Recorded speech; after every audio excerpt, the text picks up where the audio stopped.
He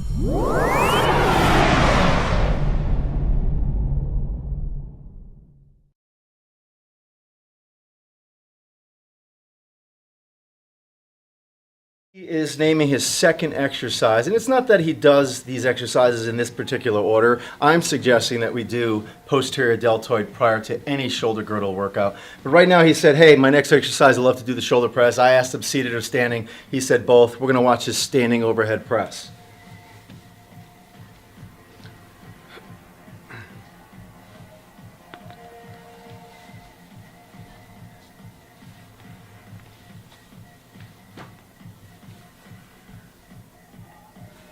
Okay, bring those down.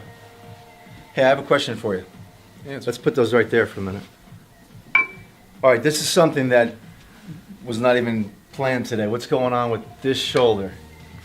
Oh, you're hearing a crack? Yes, I'm hearing a pop every time you come down. I've had no injury. It just cracks.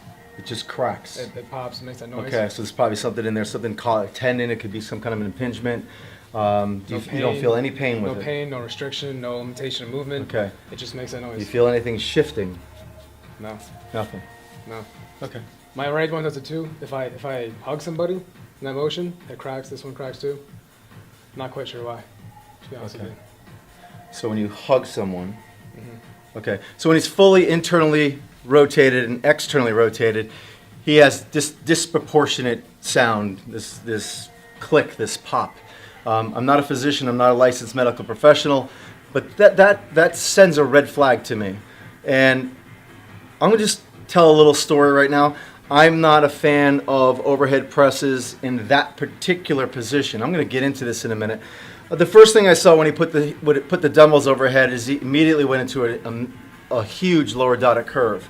I loved his staggered stance, 10 times better than having a squat position. So I like the staggered stance. But he went up and he was fully externally rotated, which is a very compromised position, very weak position in the glenohumeral joint. With the arm overhead, it's the weakest position of the GH joint, the glenohumeral joint, with load.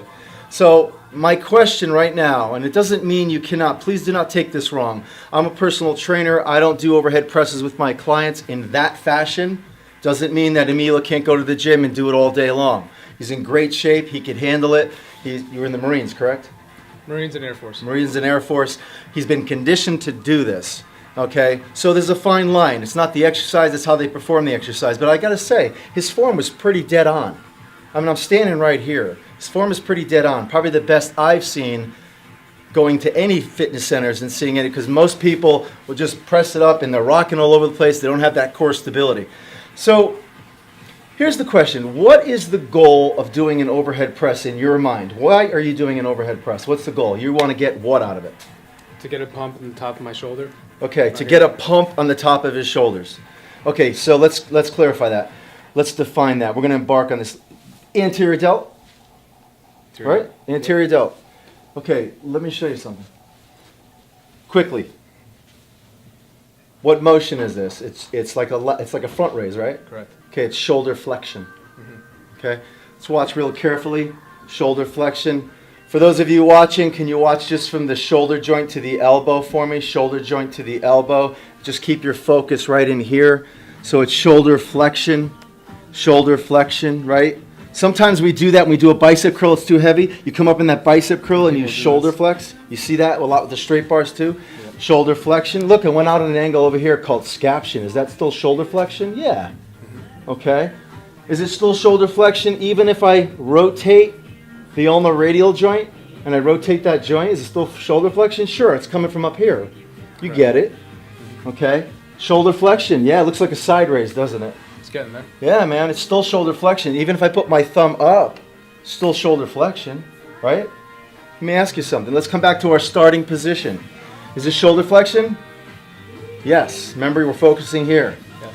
Bend your elbow for me. Is this shoulder flexion? Yes. Yeah, I just cut you off. You're not bleeding to death. I cut your arm right here. I'm going to the same scaption movement, see? Shoulder flexion, there's your side raise. You get it? Correct. We're going to take it one step further. Okay. Is that shoulder flexion? Yes. We're going back to that side raise position.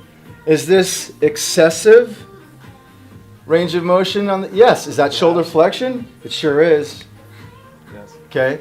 Also, not only is it shoulder flexion, but there's a certain degree that you could raise your arm.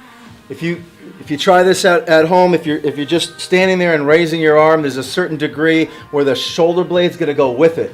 You can only go so high, and then all of a sudden the shoulder blade's going to kind of want to elevate as well. Yeah. Okay? All right? And that's kind of your sticking point or your end feel. So the bottom line is an overhead press, an external rotation, overhead, is a form of shoulder flexion in a very compromised position, very weak position.